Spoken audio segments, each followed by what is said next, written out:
Oke, eh, thank you Pak Derajat udah membuka ya. Salam kenal rekan-rekan semua. Pada hari ini saya akan share ya insight mungkin sedikit pengalaman saya bekerja di groceries dan ya saya merasa ada pentingnya nih kita punya dark store di tempat kita gitu. Oke, sebelum lanjut, mungkin saya mau perkenalan diri dulu ya. Nama saya tadi Nabil Raja Damanik. Saya ambil sertifikasi CSCM di ICIA ini. Saya lulusan Universitas Brawijaya. Dan pengalaman kerja saya sebenarnya saya agak lompat-lompat. Ya, agak lompat-lompatnya ini eh, beda industri gitu. Jadi awalnya saya berkarir di perusahaan manufaktur ya, jadi otomotif. Jadi di Pakuakuina, terus saya pindah lagi ke Lombardi, masih mirip industri otomotif juga. Cuman eh, ini udah skalanya rada rada customize. Nah, terus habis itu saya pindah ke F&B, ke Kopi Kenangan, dan sekarang di terakhir ini saya berkarir di Segari nih sebagai PPIC Manager. Mungkin agak aneh dengernya ya, kenapa di sektor retail ada PPIC nih gitu. Nah mungkin nanti juga bisa sharing kali ya, kenapa PPIC di sektor retail itu khususnya di grocery ini kerjanya tuh sebenarnya ngapain gitu. Oke, di sesi kali ini saya akan angkat 4 topik ya. Yang pertama mungkin nanti saya akan coba kasih introduction dulu terkait Segari itu apa sih. Jadi mungkin biar kita bisa sama-sama tahu konteks problemnya itu apa ya.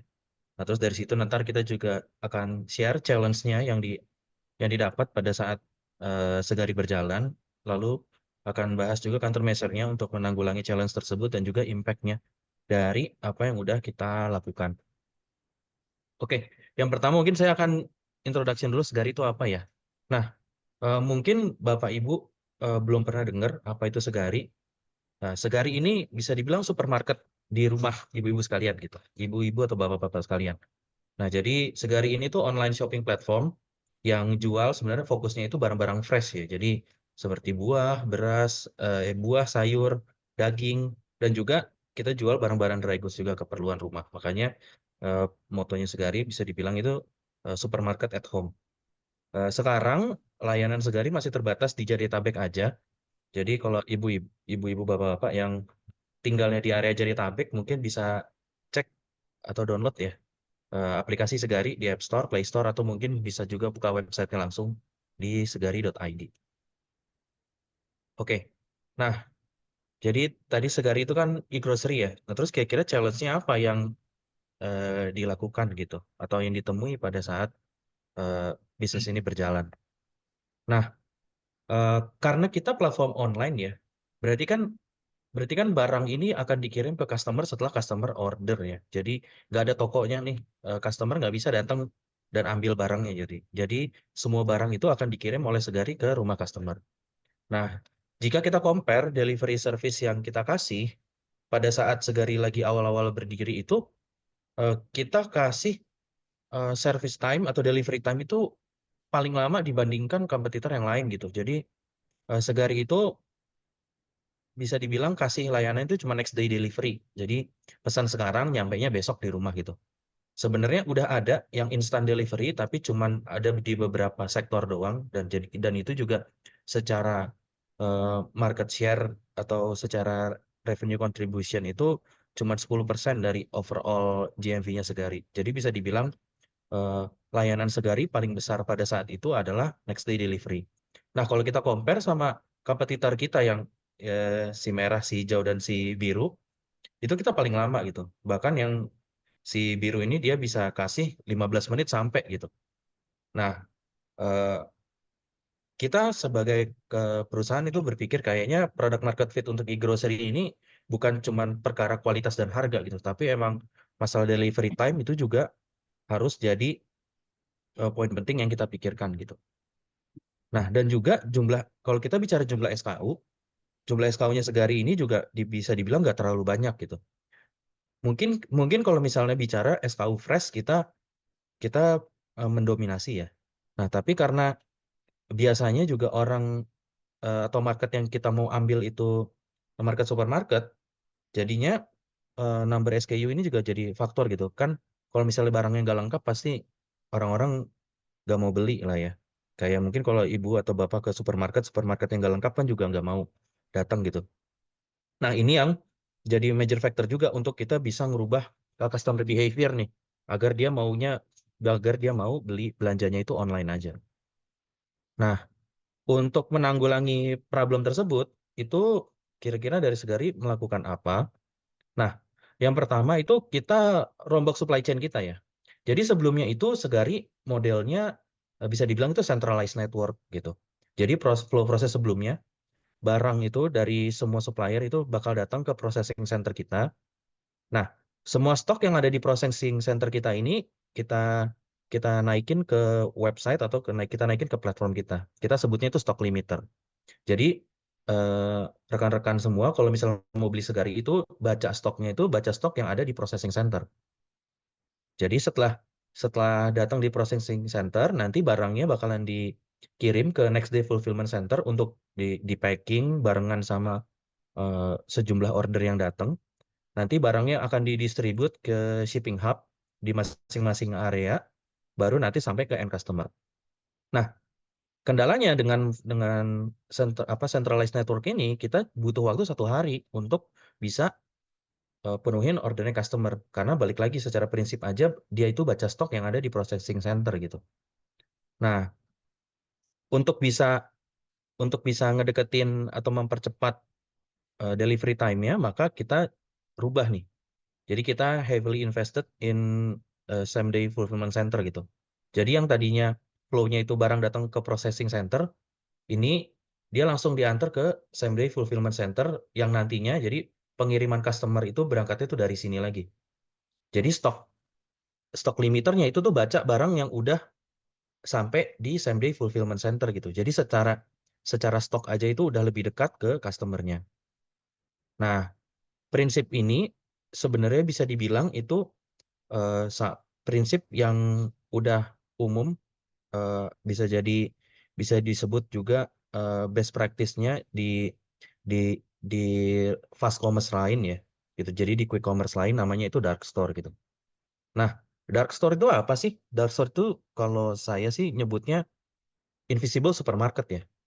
Jadi eh, bayangin aja ibu-ibu atau bapak-bapak atau rekan-rekan semua mau beli barang tapi misalnya mau ke Superindo gitu. Tapi Superindo misalnya jauh nih dari rumah kita gitu. Jaraknya 5 kilometer gitu. Nah, ini mungkin eh, si supermarket tersebut dia punya dark store ternyata dekat-dekat rumah kita. Nah, jadi instead of barangnya dikirim dari toko gerai retailnya yang online itu, sorry, yang bisa dibuka buat umum. Nah, barangnya itu jadi dikirim dari gudang terdekatnya dia yang nggak dibuka untuk umum gitu. Jadi customer taruh order, nanti barangnya dikirim dari order terdekat, dari warehouse terdekat yang dekat sama rumahnya dia. Nah, nanti jadi di warehouse tersebut itu juga udah ada aktivitas fulfillment. Jadi ada picking dan packing. Nanti dari situ langsung dikirim ke customer.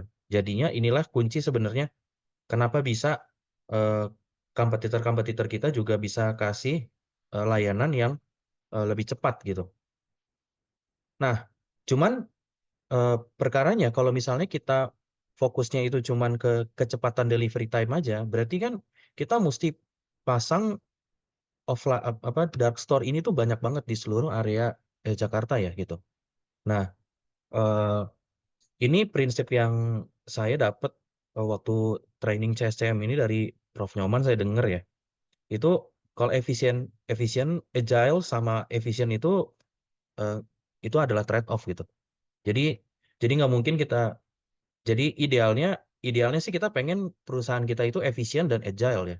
Cuman biasanya kalau misalnya kita efisien, kita pasti nggak agile. Kalau kita agile, mungkin hasil dari proses kita itu nggak efisien gitu. Nah, ini yang coba Segari lakuin ya. Gimana caranya kita bisa bisa ngebalance nih. Kita tetap bisa fulfill secepat mungkin, tapi proses kita itu juga tetap efisien. Karena untuk invest di lokasi baru, kita buka dark store itu cost-nya itu mahal ya. Dan apalagi Segari sebagai startup, kita mesti perhatiin juga masalah cash flow nih. Gitu. Jadi jangan sampai kita over invest di tempat yang sebenarnya itu kita nggak perlu kasih service yang segitu banyaknya gitu. Nah, jadi kita coba analisa nih dari existing order kita yang udah ada tuh sebenarnya sebenarnya itu density ordernya itu ramenya di mana sih gitu. Nah, jadi kita pakai pendekatan by data juga ya untuk menentukan sebenarnya lokasi terbaik untuk kita taruh fulfillment center yang paling efisien itu tuh di area mana aja. Jadi kita pakai pendekatan itu benar-benar kalau bahasanya yang sekarang itu hyper localize ya. Jadi benar-benar kita calculate dark store itu tuh bukan bukan one size fit all gitu. Jadi bukannya satu solusi untuk semua area. Di area Bekasi mungkin kita bikin dark store-nya luasnya beda dibandingkan dengan dark store di area Jakarta Barat gitu misalnya. Kenapa? Karena kita memperhatikan order density di area tersebut gitu. Kenapa sih kenapa nggak disamain aja? Toh juga kalau ordernya naik kan pasti jadinya kita nggak perlu buka lagi kan kalau misalnya store-nya kecil.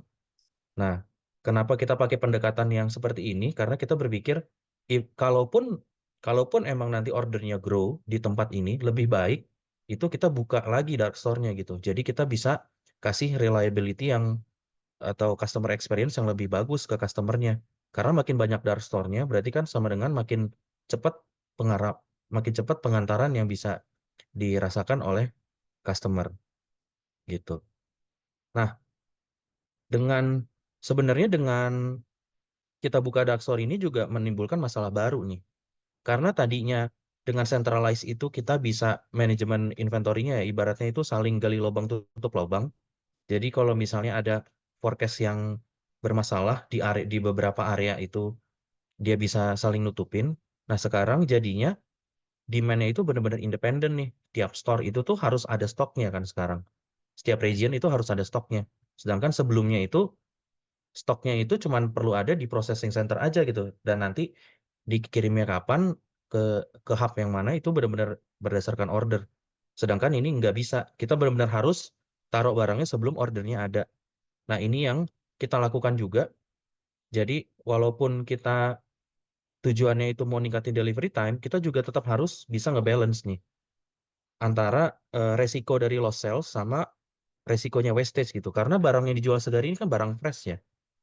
Sayuran itu kan kita nggak bakal simpen lebih dari 1 hari atau 2 hari biasanya. Nah, makanya kita mesti make sure inventory policy kita itu juga benar-benar on the right track lah gitu. Just right aja gitu. Kelebihan nggak boleh, kurang juga nggak boleh.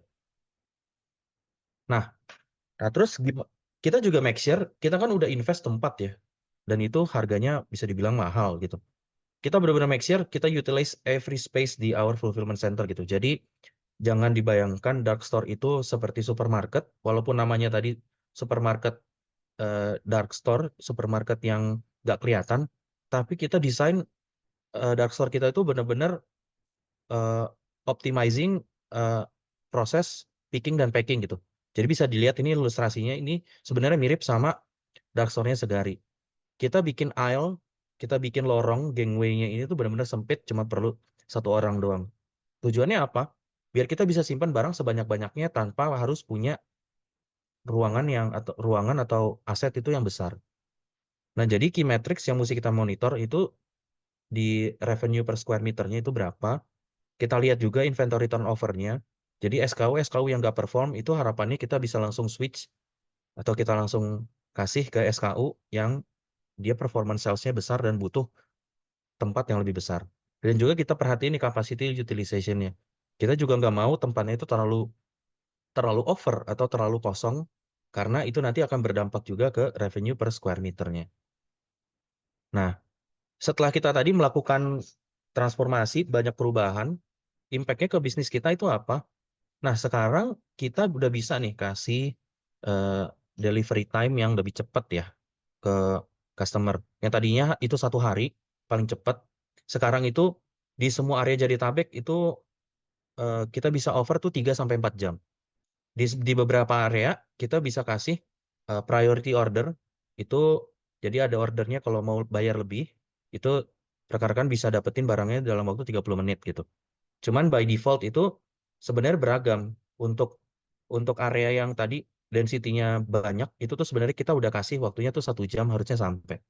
Jadi yang 3 sampai 4 jam ini tuh cuman di area yang tadi mungkin di heat map-nya itu warnanya biru gitu, alias yang areanya sepi. Nah, dengan kita menerapkan dark store ini tadi juga, kita juga bisa nambah banyak SKU, dan juga karena tadi kita switching dari next day delivery to same day delivery, ini juga naikin GMV-nya kita gitu. Ini benar-benar naik drastis, naiknya itu ke 40%. Dan kalau kita compare model operasionalnya kita, kalau dibandingkan sama traditional supermarket, kita bisa sebenarnya sedikit berbangga diri gitu, karena ya karena model operasinya juga beda, jadinya kita benar-benar lebih efisien sebenarnya.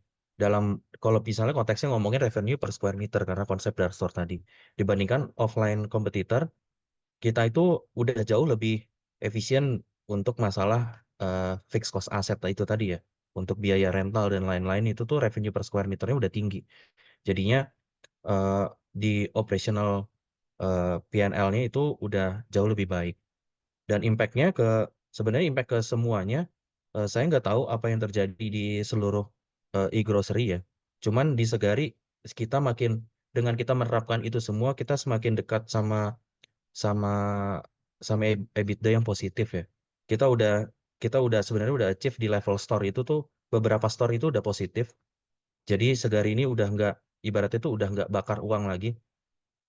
Mungkin sekarang masih masih masih perlu bakar uang karena belum positif, tapi kita udah berharap kita udah mengarah ke direction tuh yang benar gitu.